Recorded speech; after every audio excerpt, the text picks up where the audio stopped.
I am standing backstage, the heavy velvet of my tailored gala suit pressing against my shoulders, while the roar of 10,000 people vibrates through the floorboards of the Grand Opera House.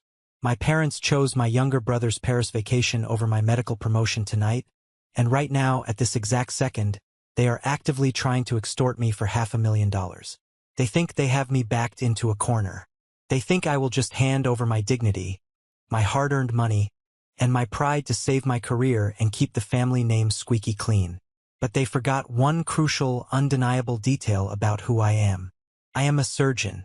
I know exactly how to identify a malignant parasite, and I know exactly how to cut it out in front of a live audience. By the time I walk off the stage tonight, their perfect, fake lives will be reduced to absolute ashes. Before I tell you exactly how they lost everything they ever cared about, let me know where you are watching from in the comments below. Grab a warm cup of water, sit down, and listen to the whole story. The hushed, expectant whispers of the city's medical elite echoed off the intricate gold-leaf ceilings of the auditorium.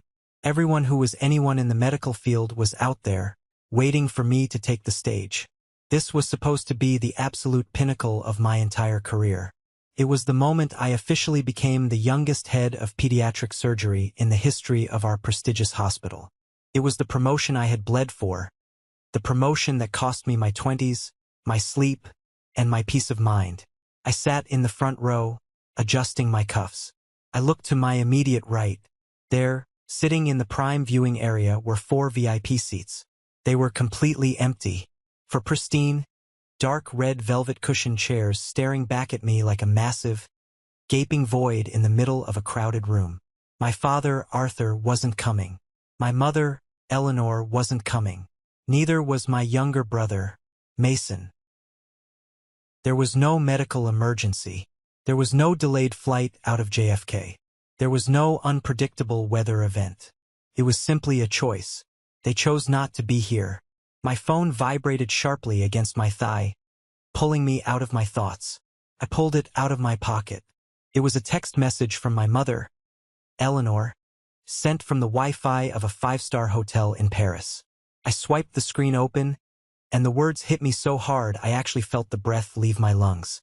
Elijah, please don't be dramatic about us missing the ceremony tonight. Mason just hit 500,000 followers on his channel, and we are having a real, meaningful celebration at the Ritz. You are just a body mechanic, Elijah. Mason is a global star now. Oh, by the way, I sold all the living room furniture in your New York apartment to pay for his helicopter entrance at the fashion show today. You weren't using it anyway since you basically live at the hospital. Deal with it. I stared at the glowing screen until the harsh white light made the letters start to blur together. A body mechanic. That is what 20 years of grueling, relentless study, agonizing student debt, and endless 80-hour work weeks meant to the woman who gave birth to me. I didn't cry. My tear ducts felt like they had been filled with concrete. I didn't make a scene or throw the phone against the beautiful mahogany paneling. I just sat there, breathing in the expensive cologne of the chief of staff sitting to my left, and felt a cold, sharp clarity settle deeply over my brain. They actually thought they had won. They thought I was still that same desperate, pathetic kid who used to eat cold leftovers in the dark kitchen while they loudly toasted to Mason's flawless report cards in the dining room. They thought I would just absorb the blow and keep writing the checks. They were so incredibly wrong. My jaw clenched until my back teeth ached. I swallowed the hard, bitter lump in my throat and locked my phone screen. I didn't type out a frantic, emotional paragraph. I didn't demand an explanation or hurl insults. I just sat there in the heavy silence of my own realization. The distant sound of the orchestra tuning their instruments felt like it was miles away. Then, exactly 2 minutes later, a second notification popped up on my dark screen. It was an automated alert from my primary banking app. I opened it with a steady, clinical hand. One single glance at the notification bell confirmed my absolute worst nightmare. A massive, catastrophic withdrawal notice was firmly attached to my primary savings and investment accounts. It wasn't just a standard withdrawal for a vacation. It was a complete structural financial drain. Everything I had built was gone. To truly understand how my own flesh and blood could bleed me dry without a single ounce of guilt, you have to understand the toxic, suffocating dynamic of the house I grew up in. I was always the invisible child. From the exact moment Mason was born, the sun rose and set on whatever he wanted, whenever he wanted it. He was the undisputed golden boy of the family. If Mason decided he wanted a new electric guitar that he would inevitably abandon in a week, my parents bought the most expensive one in the store. If I needed a new, updated textbook for my advanced biology placement classes, my father told me to mow lawns all summer to afford it myself. I spent my entire childhood operating under a massive delusion. I always thought that if I just worked hard enough, if I got the best grades, if I became successful and wealthy enough, they would finally look at me with the same beaming pride they reserved exclusively for him. During my medical residency, I was working 100-hour weeks. I was a walking zombie, surviving entirely on stale vending machine coffee, stolen protein bars, and maybe 3 hours of broken sleep a night in the on-call room. But whenever I got my salary, a huge, unreasonable chunk of it went straight into Arthur and Eleanor's joint bank account. They always had a perfectly crafted excuse ready for me. The roof of the suburban house needed fixing. The property taxes were going up. Mason needed seed funding for his brand new startup idea that inevitably crashed and burned within 3 months. I paid it all. Every single time. I handed over my hard-earned salary thinking I was finally buying my way into their hearts. I thought I was proving my worth as a son. The absolute lowest point, the moment that should have opened my eyes forever, was at my grandmother's funeral. It was a miserable, rainy Tuesday in November, a day that should have brought us together in shared grief. But instead, my mother spent the entire church service adjusting Mason's designer black tie and introducing him to our wealthy, distant relatives. She paraded him around like a show pony, completely ignoring the absolute, undeniable fact that I was the one who had quietly handed my credit card to the funeral director to pay for the mahogany casket and the burial plot. I stood in the back of the room, dripping wet from the rain, watching them act like a perfect, wealthy family. I wasn't a son to them. I was a walking, breathing ATM machine. I was a built-in safety net for their endless delusions of grandeur. And all of that money I gave them, all of the sacrifices I made, were just warm-ups for the ultimate betrayal. My grandmother had left me something very specific before she died, and my father had just found a way to take that, too. I tapped the banking notification again, my thumb pressing so hard against the glass I thought it might crack. My heart was hammering a frantic, terrifying rhythm against my ribs. My father, Arthur, had been my legally appointed financial proxy for the last 3 years. I gave him that immense power during the absolute worst, most demanding years of my surgical residency. I barely had time to eat a hot meal or take a shower, let alone manage a complex, multi-tiered financial portfolio. He was a retired accountant. He offered to help. I trusted him because, despite everything, he was my dad. But Arthur didn't just skim a little cash off the top to pay for a vacation. He went straight for the jugular. He used my $200,000 trust fund, the exact inheritance my grandmother left specifically designated as my college fund and for my future surgical research, as direct collateral for a massive, high-interest private loan. He forged my digital approval and signed my entire future away just to fund Mason's ridiculous influencer lifestyle brand. The loan was legally in my name. The debt was mine. But the cold, hard cash had been wired directly to Mason's newly formed LLC production company over in Paris. If Mason didn't pay it back, and let's be honest, Mason had never paid back a dime in his life, I was the one who would be financially ruined, bankrupt, and drowning in debt before my tenure at the hospital even officially started. My fingers were ice cold. The blood drained entirely from my face. I immediately exited the banking app and dialed my Uncle Robert. Robert was my father's older brother, an independent financial advisor who I had always looked up to. He handled all of our extended family's accounts, and he was the one who held the keys to the specific trust fund my grandmother left me. "Robert," I said, my voice dropping so low it was barely above a harsh whisper, "Arthur just drained my trust fund. He used it as collateral for a private loan. You have to freeze the account right now. This is fraud." There was a long, agonizingly heavy silence on the other end of the line. I could hear the faint sound of a television playing in the background at his house. "Elijah?" Robert finally sighed, his voice completely devoid of surprise. "I can't do that, kid. The funds are already cleared and transferred. Your father asked me to expedite the paperwork yesterday morning. I'm the broker who secured the private loan. Arthur assured me you fully approved it to help with Mason's new international business venture." My stomach instantly dropped into my shoes. The air in the room suddenly felt incredibly thin, like breathing through a wet wool blanket. Robert took a cut. He processed a high-risk, high-interest loan using his own nephew's inheritance as collateral, just so he could pocket a fat broker's commission. My own uncle, the man who proudly bought me my very first stethoscope when I got into med school, had sold me out for a few $1,000s. "You knew," I whispered, the realization hitting me like a freight train. "You knew it was my money, and you let him take it. It's family, Elijah." Robert deflected, his tone shifting from apologetic to defensive. "Mason needed the capital. You make a great salary now. You'll bounce back. Don't make a big legal mess out of this." I didn't say another word. I hung up the phone. The betrayal tasted like raw, bitter copper in the back of my mouth. I was completely surrounded by thieves. I sat there, gripping the edge of my seat, trying to process the sheer magnitude of the theft. I didn't throw a tantrum. I opened the Instagram app on my phone and typed Mason's handle into the search bar. I needed to see exactly what my $200,000 had bought. There it was, right at the top of his page. A fresh, highly edited live stream from the cobblestone streets of Paris.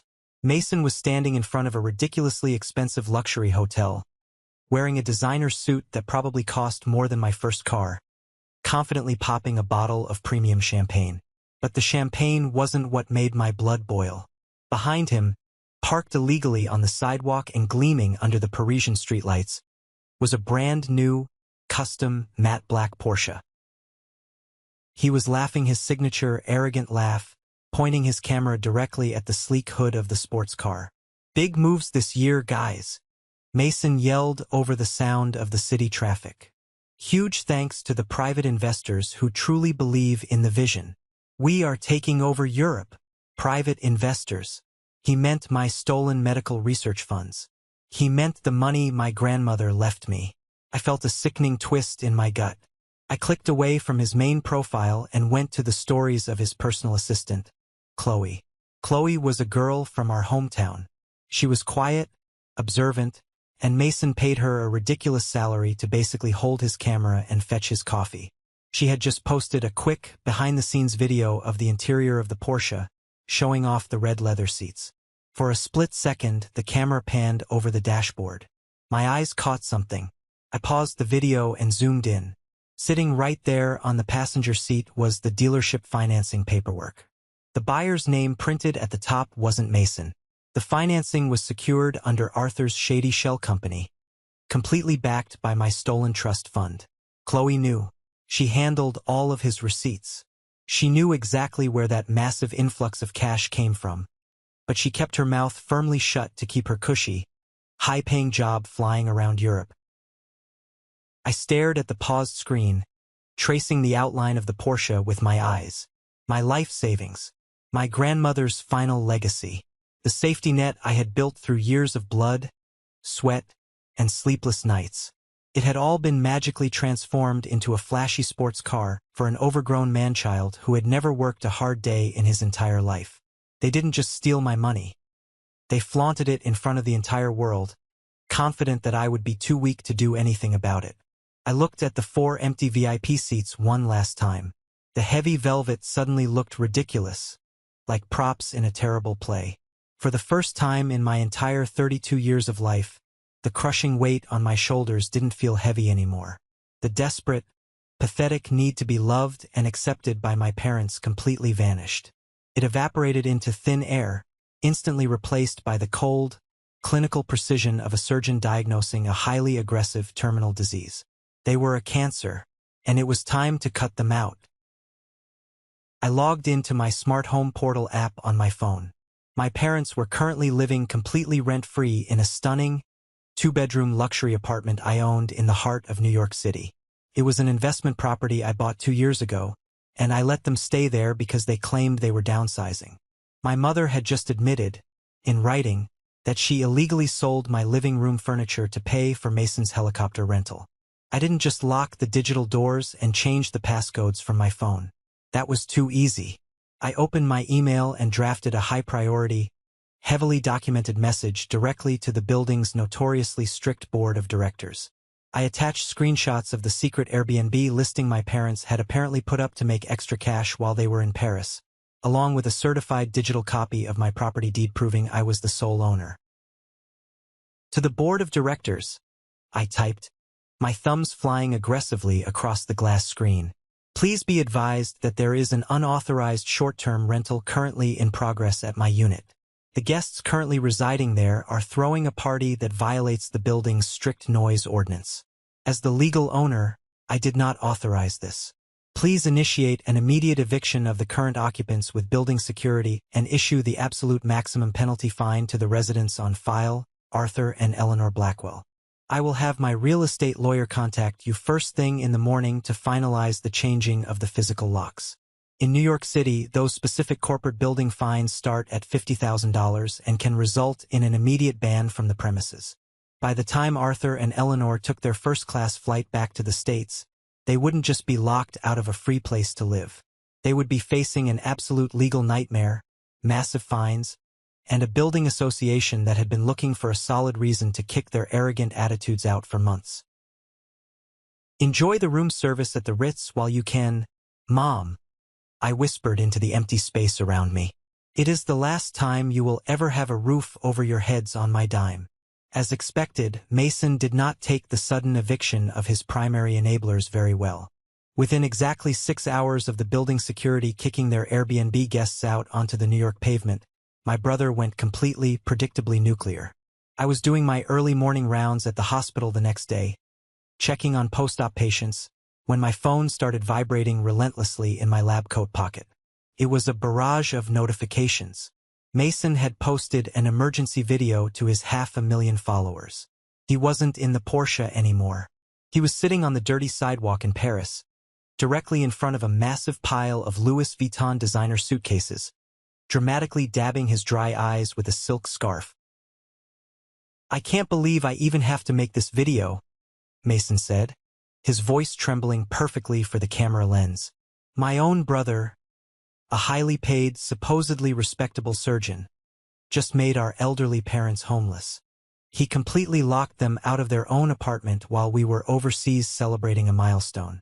This is the kind of twisted, cruel care he gives his own flesh and blood. He has millions of dollars, he has a massive salary, and he literally left our parents to sleep on the street. The internet did what the internet does best. Caught absolute fire. It didn't matter that it was my apartment. It didn't matter that they stole my money first. The narrative was set. The greedy, rich doctor abusing his poor, loving family. By noon, my professional hospital inbox was a horrifying graveyard of aggressive hate mail. Thousands of strangers who didn't know the first thing about my life, my struggles, or the reality of my family dynamics were aggressively calling the hospital switchboard, demanding I be immediately stripped of my medical license. How can you possibly save children when you destroy your own family? One unhinged direct message read, You're a monster. You deserve to lose your job.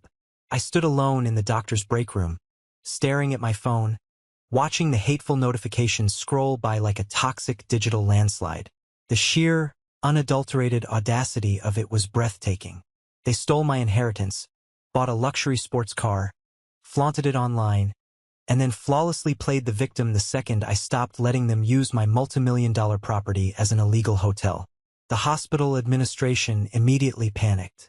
Medicine is a highly sensitive business built almost entirely on public trust and flawless reputation, and right now my name was completely radioactive. I was walking quickly down the brightly lit surgical wing, trying to ignore the stares of the nursing staff, when Dr. Evans deliberately cornered me. Evans was a senior rival surgeon. He was a guy who had been aggressively gunning for the head of surgery promotion that I had just secured, and he hated my guts for beating him to it. He stood blocking the hallway, a smug, predatory smile plastered across his face. "Rough morning on the internet, Elijah," Evans said smoothly, leaning casually against the nurse's station counter. "The executive board is currently having an emergency closed-door meeting about your little PR disaster. It's a damn shame. We really can't have a department head involved in such messy public family drama. Patients are getting nervous. There's even a nasty custody dispute with a patient's family down in the ICU who saw your brother's video and suddenly decided they don't want a monster operating on their kid." He was absolutely loving every single second of this. I could see it in his eyes. He was probably already mentally measuring my new corner office for his own custom furniture. Before I could tell Evans to get out of my way, Sarah, my head surgical nurse and one of my only true allies in this building, stepped firmly between us. "Dr. Blackwell is urgently needed in or 3 for a bypass. Evans." "Go bother someone else," Sarah snapped, her voice sharp as a scalpel. She turned to me and handed me a thick patient chart, her eyes filled with quiet, fierce support. "Don't let these vultures break you, Elijah. Let the PR team handle the internet. You just do your job and save that kid." I nodded, gripping the metal clipboard so hard my knuckles turned white. I had a 12-year-old patient with a severe congenital heart defect lying on a table waiting for me. I couldn't afford to let Mason's digital circus distract my hands for even a microsecond. I scrubbed in, aggressively compartmentalized the chaos burning down my personal life, and spent the next 6 excruciating hours saving a child's life. But I knew the storm outside the operating room doors was only getting worse. When I finally pushed out of the swinging doors of the operating room and stripped off my bloody scrubs, I was physically and mentally drained. I collapsed into the heavy leather chair in my private office. My phone instantly rang. I glanced at the caller ID. It was my Aunt Beatrice. Beatrice was my mother's younger sister. She had recently gone through an incredibly bitter, highly publicized divorce and always appointed herself as the grand family peacemaker. Against my better judgment, I answered it. I was just too exhausted to fight another battle. "Elijah, honey, how are you holding up?" Beatrice's voice drifted through the speaker, dripping with a thick layer of manufactured, sugary sympathy. "I saw the terrible, nasty things people are saying about you online. It's just awful what the internet does to people. It's an absolute nightmare, Beatrice," I said, rubbing my throbbing temples. "They stole my trust fund. Arthur committed wire fraud." "I know, honey, I know," she cooed softly. "But Elijah, you have to remember, they are your parents. You only get one mother and father. You can't just throw them on the street over a misunderstanding about money. Mason is just a naive kid. You're the successful one. You make a huge, stable salary. Why don't you just be the bigger person, issue a public apology to calm the waters, wire them a little bit of money to tide them over in Paris, and make this whole public mess go away? You don't want to lose your big promotion over foolish pride, do you?" Something in her soothing tone felt incredibly off. It was too rehearsed, too incredibly clean. She wasn't listening. She was prompting me. Then I heard it, a very faint, metallic echo in the background of her audio, the distinct sound of a man clearing his throat. It sounded exactly like my father, Arthur. My blood ran completely cold. She wasn't calling to check on me. She had me on speakerphone. She was recording the phone call. They were trying to bait me into a trap, trying to get me to admit fault, or better yet, say something angry, unhinged, and abusive so they could leak the audio to the press and force the hospital board to fire me immediately.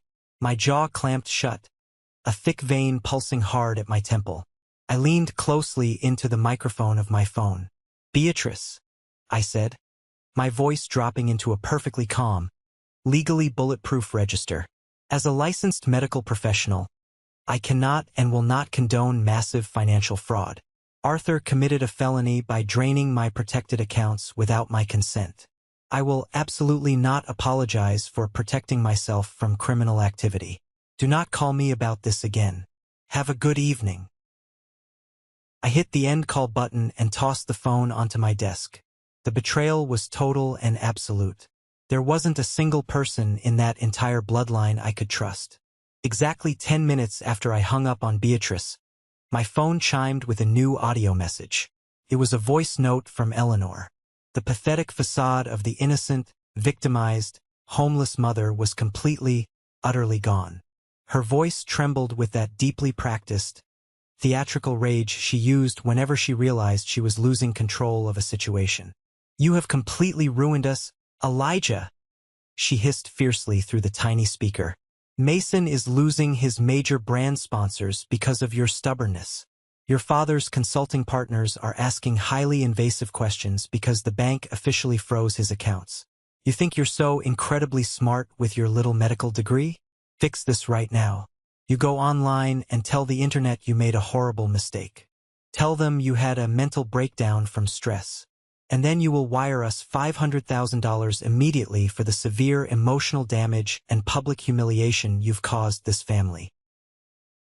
She took a sharp breath before delivering the final blow. "If you don't do exactly what I say by tomorrow morning, we will sue you for every single penny you have. We will drag your name through civil court until you lose your medical license and everything you've ever worked for. Do not test me." I leaned back heavily in my chair, staring blankly at the ceiling. A $500,000 extortion demand, delivered straight to my personal device. They wanted me to publicly humiliate myself, completely ruin my professional credibility, and literally pay them for the privilege of doing it. I wasn't scared anymore. I wasn't even angry. I was purely, coldly analytical. See, my parents were boomers who thought they were criminal masterminds, but they forgot one very important, catastrophic detail about the modern world and the technology they relied on. Exactly 1 month ago, long before I ever knew about the fraudulent loan or the stolen trust fund, I had given Mason a brand new, fully loaded iPhone 15 Pro. I handed it to him at a family dinner and told him it was a personal gift from me to celebrate him hitting his first major follower milestone. He snatched it out of my hands without even a thank you. What I purposely didn't tell him, because he never bothered to ask how I got it so fast, was that I purchased the phone directly through my hospital's corporate telecom account to utilize a massive business discount to the telecommunications network, and legally speaking, that high-end phone wasn't a personal device belonging to an influencer named Mason.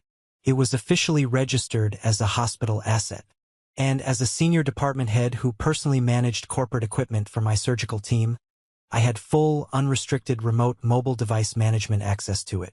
I pulled my sleek corporate tablet out of my leather briefcase and quickly pulled up the IT admin dashboard. I wasn't doing anything illegal. I wasn't hacking into a private server. I was simply, legally, doing a routine security check on company property. I located the device ID for Mason's phone. With 3 quick, decisive clicks, I bypassed the user permissions and activated the screen mirroring function. My heart didn't even skip a single beat as Mason's deeply private digital world flashed brightly onto my high-definition screen. I sat entirely alone in the dark of my office, the blue light from the tablet illuminating my face. I watched in real time as a secure group chat popped up on the screen between the 3 of them. The chat was obnoxiously named Paris Moves. I watched the text bubbles appear as they typed. Arthur typed, "The crying video is working perfectly. My contact at the hospital says Elijah's administration is panicking. Evans just texted me secretly, says the board is seriously ready to suspend him pending an investigation." Mason replied instantly, "Good. I'm going to post another video tomorrow morning about him refusing to pay for mom's basic medical needs. Once the hospital board pressures him to settle to save their PR, we demand a $500,000 buyout just to go away quietly. We'll be back in a luxury penthouse by Christmas, and I can finally pay off the rest of the Porsche." Eleanor chimed in a second later. "I've already drafted the public apology document he has to sign. Make sure my lawyer looks it over. Elijah is so desperate for our approval. He'll do absolutely anything to stop the noise and keep his precious job. Just keep turning the screws, Arthur. He will break." I sat perfectly still, watching the digital cursors blink on the screen. I watched my own mother, father, and brother plot my complete professional and personal execution with the exact same casual, breezy tone they used to order brunch on a Sunday. They didn't just want my money. They wanted to consume my dignity. They wanted me permanently broken, begging on my knees for their scraps, paying their bills for the rest of my miserable life. I felt a cold shiver run swiftly down my spine, but it wasn't fear. It wasn't sadness. It was the exhilarating feeling of a surgeon who just located the exact, precise source of a deadly infection and knows exactly which scalpel to use to carve it out. "You want a show?" I whispered softly to the empty, quiet room, my eyes locked on their damning words. "I'll give you a global broadcast you will never, ever forget."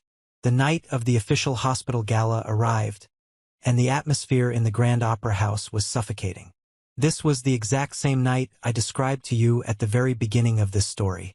The night I was supposed to formally accept my promotion to head of pediatric surgery. The air smelled of expensive catered food, dry champagne, and quiet judgment.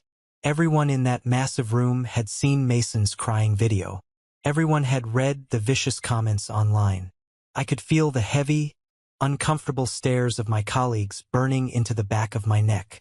I was standing alone in the dimly lit backstage area, adjusting the cuffs of my suit, waiting for my name to be called. That was when Dr. Pierce walked up to me. She was the retiring head of surgery, my personal mentor, and the closest thing I had to a real mother. She didn't offer a warm hug or a congratulatory smile. Her face was set in a grim, tight line. "Elijah," Dr. Pierce said, her voice dropping to an urgent whisper. "I just came from a closed-door meeting with Chairman Davis and the hospital board. They are extremely nervous about this public relations nightmare. The hospital relies on public donations. Evans is actively pushing them to suspend your promotion tonight. Davis wants you to go out there, make a brief statement apologizing for the family dispute, and promise a swift resolution. If you don't kill this fire right now, they will pull the offer." I looked at the woman who had taught me how to hold a scalpel. She looked genuinely worried for me. She thought my career was over. "I am going to resolve it, Dr. Pierce," I said, my voice completely steady. "I am going to give Chairman Davis and the entire board a statement they will never, ever forget." I reached into my leather briefcase and pulled out the hospital-issued tablet. It was securely connected to the building's primary presentation network. I didn't have a standard slideshow of medical charts prepared. I had something much, much better. The heavy velvet curtains parted, and the master of ceremonies called my name. The applause from the 10,000 people in the stadium was incredibly polite, but it felt entirely hollow. I could hear the faint murmurs rippling through the crowd. They wanted to see how the monster who made his parents homeless was going to defend himself. I walked directly to the center of the massive stage.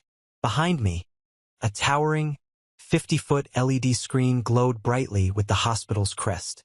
I didn't look at Chairman Davis sitting in the front row. I didn't look at the hostile faces of my rivals. I looked directly into the red recording light of the main camera that was broadcasting this entire event live to the hospital's global network and local news stations. "Before I begin my technical presentation tonight," I said, my voice echoing with a deep, clinical chill that instantly silenced the entire room. "I was asked by the board to address a highly publicized personal matter. I would like to share the real, unfiltered motivation behind my family's recent internet fame." I tapped the screen of my tablet. The giant LED screen behind me flickered for a fraction of a second, and then the hospital crest vanished. It was instantly replaced by a massive, high-definition mirror of Mason's iPhone screen. A collective, audible gasp violently ripped through the opera house. Right there, towering 50 feet tall for 10,000 brilliant medical professionals to read, was the private group chat between Arthur, Eleanor, and Mason. It was completely live and entirely unedited. I slowly scrolled up to the messages from yesterday. My father's words flashed up in giant, undeniable letters. "The crying video is working perfectly. Evans just texted me secretly. Says the board is seriously ready to suspend him pending an investigation." Then Mason's reply, "Good. Once the hospital board pressures him to settle to save their PR, We demand a $500,000 buyout just to go away quietly. We'll be back in a luxury penthouse by Christmas, and I can finally pay off the rest of the Porsche. Then my mother, Eleanor, chiming in, I've already drafted the public apology document he has to sign. Elijah is so desperate for our approval. He'll do absolutely anything to stop the noise and keep his precious job. Just keep turning the screws, Arthur. He will break. The silence that followed in that auditorium was absolute. It was the kind of heavy, suffocating silence that happens right before a massive explosion. You could literally hear the faint hum of the cooling fans inside the giant projectors. I watched the faces in the front row. Chairman Davis's jaw practically unhinged. Dr. Evans, who had been secretly texting my father to sabotage me, turned the color of old ash. I slowly turned my back to the stunned audience and looked up at the giant screen, at the greedy, toxic words written by the very people who had raised me. Then I turned back to the microphone. My family couldn't be here tonight, I told the silent room, my tone as flat and objective as a surgical report. They are currently in Paris, celebrating my brother's social media success. They are driving a brand new sports car purchased with $200,000 they fraudulently stole from my medical trust fund, a fund my grandmother left as my college fund and inheritance. They thought my hard-earned career was a hostage they could use for a massive payday. I looked dead into the main broadcast camera. I knew, without a shadow of a doubt, that someone in Paris was watching this live stream. Arthur, Eleanor, Mason, I said, my voice cutting through the quiet auditorium like a diamond blade. I genuinely hope the champagne at the Ritz was worth it, because while you were busy plotting my total professional downfall, you forgot one very important detail. I am a surgeon. I know exactly how to cut out a parasite before it kills the host. As of yesterday, the building board finalized your eviction. You have no home. The bank has been notified of the wire fraud. You have no credit. And as of tonight, everyone knows exactly who you are. You have no audience. I reached down and calmly turned off the tablet screen. The hospital crest reappeared. For 5 agonizing seconds, nobody moved. Then, Chairman Davis slowly stood up from his front row seat and started clapping. A second later, Dr. Pierce stood up. Then the entire front row.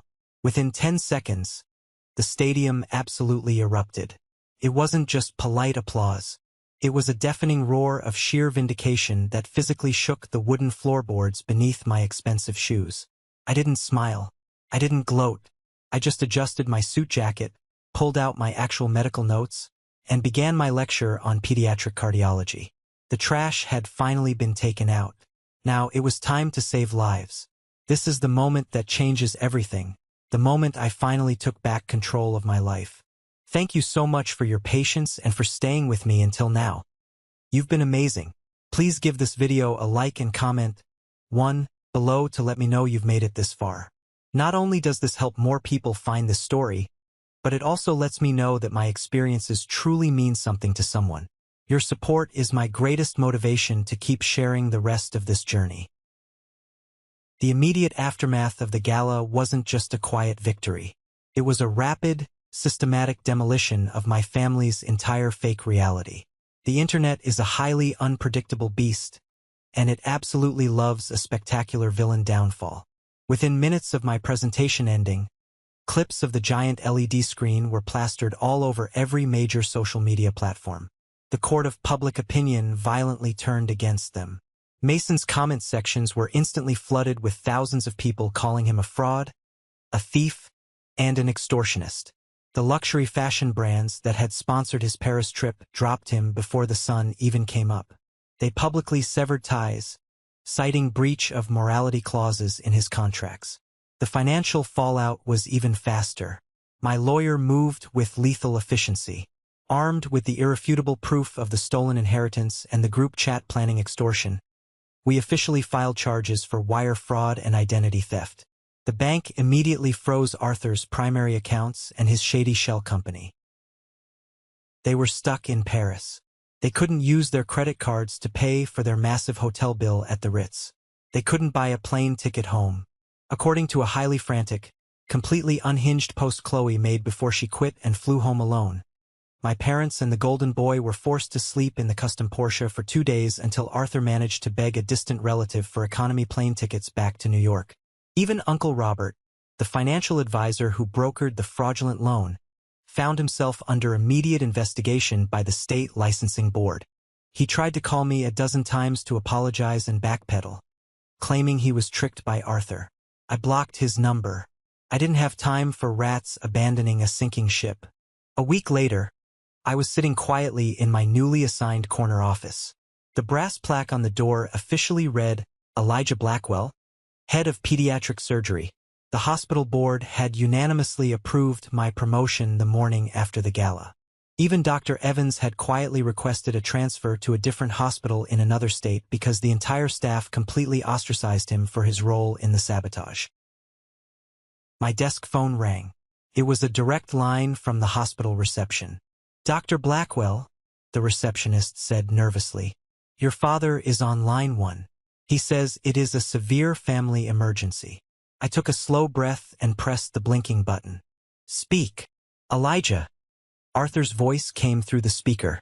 He didn't sound like the arrogant, demanding patriarch anymore. He sounded old, broken, and terrified. Please, son, you have to call off your lawyer. The bank is foreclosing on the suburban house. Mason is having panic attacks. We have absolutely nothing left. You made your point. You humiliated us. But we are still your family. We gave you life. You can't just abandon us like this. It was the same manipulative script they had used my entire life. The manufactured guilt. The demand for unconditional loyalty while offering absolutely none in return. Arthur, I said, leaning back in my chair and looking out the window at the city skyline.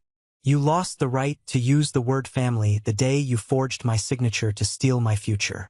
You made a series of calculated, criminal business decisions, and now you are experiencing the absolute consequences of those decisions. My lawyer handles all of my communications now. If you ever attempt to contact me, approach my home, or step foot in this hospital again, I will have you arrested for criminal harassment. Have a nice life. I hung up the phone. I didn't feel a single ounce of guilt. I just felt clean. I had firmly established an impenetrable steel boundary around my life, and nobody was ever going to cross it again. 2 incredibly peaceful years passed. I completely scrubbed every single trace of the toxic family legacy from my life. I legally changed my last name, dropping my father's surname entirely. I moved out of the city and bought a sleek, modern glass-walled house perched on a cliff overlooking the ocean. It was my sanctuary. My career skyrocketed. Without the massive, constant financial drain of supporting Arthur, Eleanor, and Mason, my bank accounts grew exponentially. But more importantly, my soul finally healed. I realized that blood does not automatically make someone family. Loyalty, respect, and shared sacrifice do. My surgical team became my real siblings. We fought for patients together, we celebrated victories together, and we supported each other through losses. Dr. Pierce became the grandmother I actually deserved. I spent holidays hosting massive dinners for my colleagues, surrounded by people who didn't want a single dime from me. They just wanted my company. I hadn't spoken a single word to my former family in 24 months. I didn't need to check up on them. The quiet news filtering through the grapevine about Arthur declaring personal bankruptcy was enough of a status update for me. I thought the nightmare was permanently over. I was wrong. Desperation makes people do incredibly dangerous things. It was a rainy Tuesday afternoon. I was wrapping up my final consultation at my private clinic when the front desk nurse buzzed my office. Dr. Blackwell, there is a woman here demanding to see you. She says she is your mother. She looks extremely unwell. I froze. I walked out to the waiting room. Eleanor was standing there, clutching a thick manila folder to her chest. She looked like an absolute ghost of the arrogant woman she used to be. Her expensive designer suit was at least 4 seasons old and visibly frayed at the cuffs. She looked gaunt, her skin sallow and pale under the harsh fluorescent hospital lights. When she saw me, she didn't scream or demand money. She just started to visibly shake. Elijah, she whispered, tears spilling down her cheeks. I know I don't deserve your time. I know you hate me, but I am dying. She shoved the manila folder into my hands. Stage 4 small cell carcinoma. The doctors told me I have maybe 6 months left. There is an aggressive experimental immunotherapy trial in Seattle, but it costs $1 million out of pocket. Please, Elijah, if you ever loved me as a mother, if there is any humanity left in your heart, don't let me die in pain. I stood there in the lobby, looking at the woman who had sold my furniture to rent a helicopter. I opened the folder. There was a detailed biopsy report, a highly complex PET scan, and a referral letter from a prestigious oncologist. I slowly scanned the medical pages. To an untrained eye or a panicked relative, it looked absolutely terrifying and completely legitimate. But I am not an untrained eye. I am a highly specialized doctor. I looked closely at the prescribed medication list on the second page. It included a massive, heavy dosage of a specific experimental drug. A drug that, given Eleanor's documented blood pressure and current body weight listed on the very same page, would trigger massive cardiac arrest within 48 hours. It was a lethal combination. No real oncologist in the country would ever write that prescription. She bought a fake chart. She probably paid a shady online document mill a few $1,000s to generate a terrifying cancer diagnosis so she could con me out of $1 million. I looked up at my mother. She was dramatically dabbing her eyes with a tissue, painting the absolute perfect picture of maternal tragedy. I knew that exact look. It was the exact same look she used when she wanted to manipulate a wealthy relative into paying for Mason's private school tuition. I see, I said, my voice as completely flat as a heart rate monitor flatlining. It is a massive amount of money, Eleanor. I will sign absolutely anything, Elijah. She sobbed desperately, grabbing my arm. I'll vanish forever after the treatment. I just want to live. I didn't call hospital security. I didn't throw her out into the rain. Instead, I walked over to the reception desk, pulled out a blank legal document from the printer, and handed her a pen. This is a federal medical promissory note, I explained calmly, tapping the bottom line. It is a highly strictly regulated federal debt agreement. If I am going to wire $500,000 of my personal research funds as a first installment for this specific treatment, I need you to sign this under penalty of perjury. It is a legal guarantee that these exact funds are being used strictly and exclusively for medical necessity and nothing else. Her eyes instantly lit up.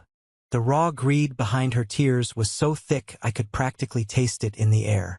She didn't even read the document. She signed that paper so fast the blue ink literally smeared across the page. I authorized the first installment of $500,000 directly to the bank account she provided. Eleanor practically skipped out of my clinic lobby, wiping away her fake tears and loudly promising to check into the Seattle Oncology wing first thing the next morning. She had absolutely no idea that the moment she walked out my door, I didn't call the Seattle clinic. I called Special Agent Miller at the FBI field office. Because the massive wire transfer crossed state lines, and because it was officially based on a signed, fraudulent federal document designed specifically to extort funds, this wasn't just a simple family lie anymore. It wasn't just a civil dispute. It was a massive, documented case of felony wire fraud against a licensed medical practitioner. Exactly 3 hours later, Eleanor was violently arrested. But she wasn't arrested at a hospital. She was arrested on the shiny showroom floor of a luxury car dealership 3 towns over. I later watched the glorious security camera footage the police secured. Eleanor was in the absolute middle of putting a massive cash down payment on a brand new, custom Rolls-Royce. She was trying to buy Mason another toy using my fake cancer money. Agent Miller and 2 armed officers walked right through the glass doors, grabbed her wrists, and snapped the heavy steel cuffs on her right in front of the horrified dealership staff. She screamed. She cried. She tried to say it was a misunderstanding. But the federal paper trail was absolutely flawless. The fallout from that arrest was the final nail in the coffin. When the FBI raided their small rented apartment to look for evidence of the fake document mill, the IRS quietly followed the scent of the money. They opened a full-scale, incredibly aggressive audit into Arthur's previous consulting firm. It turned out my stolen trust fund and the fake cancer weren't their first dances with fraud. Arthur had been illegally categorizing Mason's designer shopping sprees, luxury vacations, and expensive dinners as corporate medical research expenses to aggressively dodge federal taxes for nearly a decade. The IRS does not have a sense of humor about tax evasion. They aggressively slapped Arthur with a massive bill for hundreds of thousands of dollars in back taxes, plus brutal penalties that instantly doubled the owed amount. He was completely ruined. A full year after the arrest at the car dealership, I was sitting at my mahogany desk at home, drinking a cup of warm tea. I received a thin, cheap paper envelope in the mail. It was stamped from a minimum security federal women's correctional facility. I didn't open it immediately. I let it sit proudly on my desk for an entire week, right next to a beautiful vase of fresh flowers my head nurse had given me for my birthday. When I finally broke the cheap seal, the distinct smell of desperation wafted out. Elijah, the desperately scribbled letter began. The food in here is gray. My skin is ruined. I am terrified every single day. I did it all for Mason, for the family name to survive. You have millions of dollars. A mother shouldn't be locked in a cage like an animal while her successful son lives in a glass palace. If you have any soul left in your body, hire a lawyer for me. Call the governor. Use your hospital influence. I am still the woman who gave you life. I read the words twice. I didn't feel a single ounce of anger. I didn't feel the sudden, overwhelming urge to write back a massive list of her horrific sins and betrayals. I simply stood up, walked over to the roaring fireplace in my living room, and dropped the letter directly into the flames. I watched the cheap paper curl, turn brown, and disintegrate into black ash. Then I went back to my tea. Indifference is a much, much more powerful weapon than hate. Hate means you still care. Indifference means they no longer exist in your reality. Today, my life is filled with incredible people who do not share a single drop of my blood, but who would absolutely bleed for me. We don't keep score. We don't demand money. We don't manipulate. We just have profound mutual respect. I am 34 years old, and I am finally truly free. If you are watching this video right now, and you are the person currently sitting at the lonely end of the table, constantly begging for the approval of people who only see you as a bank account, please listen to me carefully. Blood does not automatically make you a family. Unwavering loyalty does. You are not a failure, and you are certainly not a body mechanic just because the toxic people who raised you are too small-minded to see your brilliant light. You are absolutely allowed to walk away from anyone who views your hard-earned success as their personal ATM machine. Trust is earned through actions, not inherited through birth certificates. And sometimes the most profound, life-saving surgery you will ever perform in your entire life is the one where you finally find the courage to cut your own toxic family out of your life forever. Don't wait around for them to miraculously love you. Build your own empire, protect your deep peace with a solid paper trail, and never, ever look back. Because the absolute best revenge isn't a loud, screaming argument. It is living a life so brilliant, so successful, and so peaceful that they aren't even allowed to watch the live stream. Thank you for sticking around and listening to my story. I hope this resonated with you in some way. Family dynamics can be incredibly complicated, and walking away is never an easy choice, but sometimes it is the only way to survive. Have you ever found yourself in a similar situation where you had to cut ties for your own sanity? Let me know down in the comments. Also, if you are hearing my voice right now, that means you made it to the very end of the video. I want to try something special. Please comment the letter W below. It stands for winner.